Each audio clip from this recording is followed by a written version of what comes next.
અમદાવાદના નવા વાડજ વિસ્તારમાં સ્મિથ ચાઇલ્ડ એજ્યુકેશન ટ્રસ્ટ અને મેમનગર વિસ્તારના નવજીવન ચેરિટેબલ ટ્રસ્ટના સહયોગથી શહેરના નવા વાડજ વિસ્તારમાં આવેલા શ્રી ગુર્જર સુથાર સમાજવાડી ખાતે આજથી 9 દિવસ સુધી શ્રીમદ દેવી ભાગવત કથાનો શુભારંભ કરવામાં આવ્યો હતો, જેમાં કથાના વક્તા તરીકે વ્યાસપીઠ ઉપર રાજકોટના શાસ્ત્રી શ્રી ભાવેશભાઈ વ્યાસ કથાનું રસપાન કરાવશે. આજે તારીખ 4/1/2026ની રવિવારના રોજ કથાનો શુભારંભ થયો છે, જેથી પૂર્ણાહુતિ તારીખ 12/1/2026ના સોમવારના રોજ થશે. આજે નવા વાડજ વિસ્તારના શ્રી વિશ્વકર્મા ભગવાનના મંદિરમાંથી પોથીયાત્રા નીકળી હતી, જેમાં ભક્તો ભક્તિભાવથી જોડાયા હતા. આજથી શરૂ થયેલી શ્રીમદ દેવી ભાગવત કથા વિશે વધુ માહિતી શ્રી નિલેશભાઈ પંચાલ, ચૌહાણ ચંદ્રસિંહ અને કથાકાર શાસ્ત્રી શ્રી ભાવેશભાઈએ આપી હતી. રિપોર્ટર પ્રકાશ સોની, અમદાવાદ. કાર્યક્રમ છે નવજીવન ચેરિટેબલ ટ્રસ્ટ અને સ્મિથ ચાઇલ્ડ એજ્યુકેશન ટ્રસ્ટ દ્વારા મનોદિવ્યાંગ બાળકોના લાભાર્થે આ દેવી ભાગવત સપ્તાહનું આયોજન કરવામાં આવેલું છે. અમારા શાસ્ત્રી વિશે ભાવેશભાઈ કથાકાર જે કથાનું રસપાન કરાવશે તે રાજકોટથી આવ્યા છે અને મનોદિવ્યાંગ બાળકોના લાભાર્થે સતત 10 દિવસ સુધી અમે આ કાર્યક્રમનું આયોજન કરેલું છે અને મનોદિવ્યાંગ બાળકો, એમના વાલીઓ અને આજુબાજુના રહીશો આ સપ્તાહનો લાભ લઈ રહ્યા છે.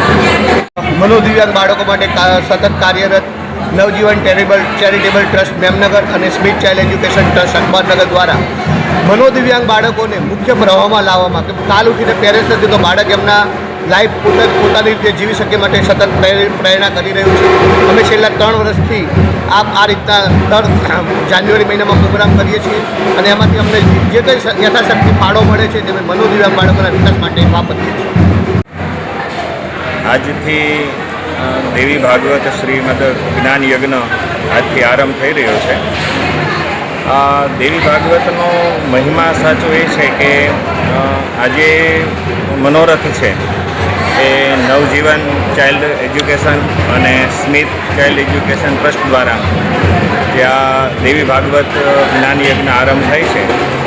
એના મૂળની અંદર એ વસ્તુ છે કે જે મનોદિવ્યાંગ બાળકો હોય એ મનોદિવ્યાંગ બાળકોનું શ્રેય શેમાં છે, એ મનોદિવ્યાંગ બાળકોને ભક્તિ તરફ કેમ પ્રેરિત કરવા, એ મનોદિવ્યાંગ બાળકોને સુંદર મજાની તીર્થયાત્રા, મનોદિવ્યાંગ બાળકોને નિત નવા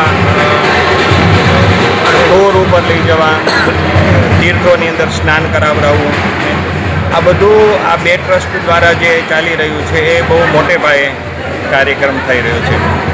ક્યારેક તો આ લોકોનો સાથે હું બહુ સંકળાયેલો છું, આ 2 ટ્રસ્ટ સાથે. તો એ લોકો બાળકોને બાય પ્લેનની અંદર પણ બાળકોને લઈ જાય છે, તીર્થયાત્રા કરાવે છે. અને એ ટ્રસ્ટનો ભાવ એ છે કે એ જે મનોદિવ્યાંગ બાળકો છે એની બુદ્ધિ ભગવત ભક્તિ તરફ, માતાજીની ભક્તિ તરફ પ્રેરિત થાય અને એની શુદ્ધા છે એ જ્ઞાન તરફ પ્રેરિત થાય. આ લોકોનો મૂળ હેતુ